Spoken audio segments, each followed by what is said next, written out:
Clint, if you wouldn't mind just sort of walking us through kind of when you got the call, what happened from there. So we were notified yesterday afternoon, just shortly after 2 o'clock, through the Alaska State Trooper dispatch and also the aviation unit, that they were responding to a serious accident in Nanwalek, also known as English Bay. Didn't have any idea as far as the severity of the accident, and no updates as far as the condition of the folks that were on board. Shortly after that, we made contact with the operator. They gave us a little bit of an idea of what the flight was doing. This was what we call a scheduled Part 135, which means that this operator has a schedule on file with the FAA. They take it on a regular basis. Very common here in Alaska for general aviation airplanes to be used in this way. What we understand now, after Mitch was able to get on scene and be able to do his initial investigation, is this airplane was on the way into Nanwalek. It was on approach. What we understand now is there may have been an animal, namely a dog, that was on the runway. The pilot initiated a go-around. There was also another company airplane behind. He was talking to that airplane at the same time, said he was initiating a go-around.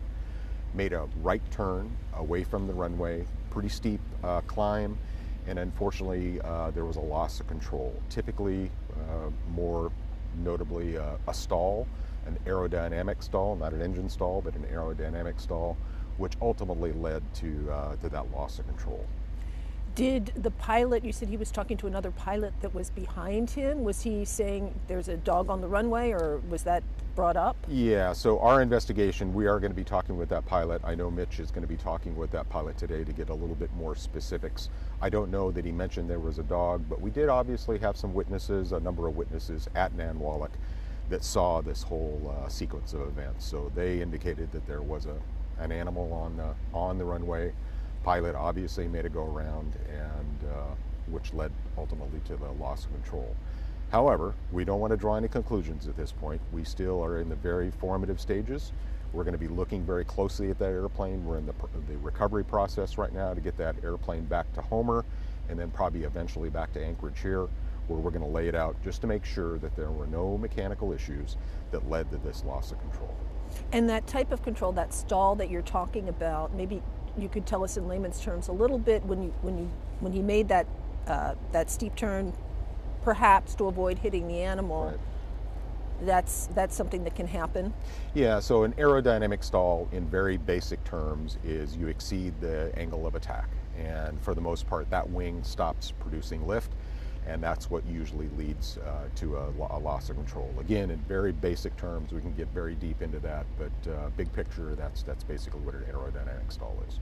How far was it when it stalled and hit the ground? I mean, did it fall very far? How high was it? Yeah, those specific details, we're going to be interviewing those witnesses. A lot of the witnesses that were there were not there when Mitch was on scene with the Alaska State Troopers. He does have a list, and that's what he's doing today, is he is interviewing those witnesses, interviewing the other pilot from the other airplane, and starting his investigation, and also coordinating the recovery of the airplane.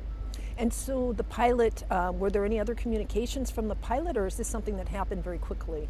This was something that I understand that happened very quickly, but again, we're going to be looking at any kind of archived ADSB data that was transmitted. ADSB is like a radar type tracking system. I'm sure you're aware of that. You can see it on FlightAware as well. And any archived ATC communications. We've asked for that from the FAA. It's very standard in this kind of an investigation. And you said that you will, of course, be looking at the wreckage and trying to determine if there was a mechanical issue. Can you kind of walk us through when that recovery might happen, sort of what the timeline we're talking about? So time is of the essence as far as getting the wreckage out of there. It is very close to the water.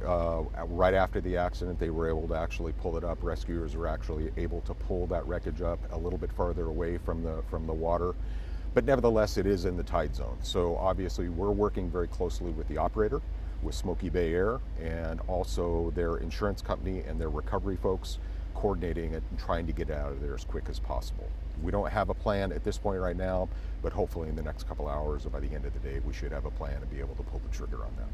And as far as the company is concerned, can you tell us anything about them? Are they cooperating? Do you know, for example, how long this pilot worked for them? No, Mitch is going to be looking into that. Obviously, we're going to be looking at 72-hour history, training, total time and what have you. As far as the cooperation, absolutely. Smoky Bear is cooperating. I was in touch with them pretty much throughout the night last night. It was kind of a long night, but no, they are fully cooperating with us. And as far as you know, they don't have any glaring safety issues. No, but that's really more of a question for the FAA. We look at each specific event. We don't really kind of string them together for the most part, but that would definitely be an FAA question. Okay. Anything else that you can share with us? No, just need to stress that, again, what the witnesses are explaining to us is, something that is consistent with an aerodynamic stall. We're not drawing any conclusions. I need to make sure everybody is aware of that. We still have a long way to go on this accident investigation, and we're just getting started. All right. Thank you for speaking with us, sir. You bet.